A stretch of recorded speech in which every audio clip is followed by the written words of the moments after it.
ভালো আছি ইনশাল্লাহ। এই যে 17 বছর পর ভোটাধিকার প্রয়োগ করলেন, কেমন লাগছে বিষয়টা?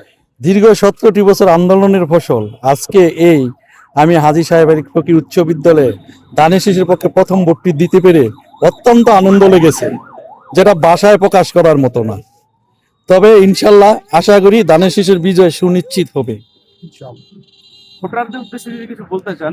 ভোটারদের উপস্থিতি ইনশাল্লাহ ভালো। আপনারা দেখেন দীর্ঘ লাইনে দাঁড়িয়ে আছে। যত সময় বাড়বে ভোটারের উপস্থিতি আরো বেশি বাড়বে। কোনো ধরনের শঙ্কা আছেন কি?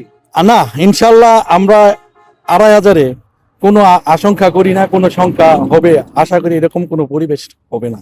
নিরাপত্তা শৃঙ্খলা বাহিনী যারা আছে নিযুক্ত, তারা কি আপনাদেরকে প্রপারলি সঠিকভাবে হেল্প করছে?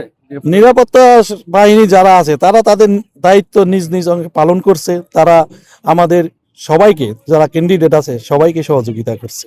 অনেকের মধ্যে একটা ভুল ধারণা একটা সৃষ্টি হয়েছে সোশ্যাল মিডিয়াতে, এবার ইলেকশনে যেহেতু 17 বছর পর হচ্ছে, হয়তো অনেক জায়গায় অনেক ধরনের গ্যাঞ্জাম কেওয়াজ সৃষ্টি হতে পারে, এমন কিছু দেখছেন কি? না, আমি দীর্ঘ বেশ কিছুদিন যাবৎ 2,500-এ নির্বাচন পরিচালনা করেছি, দেখেছি।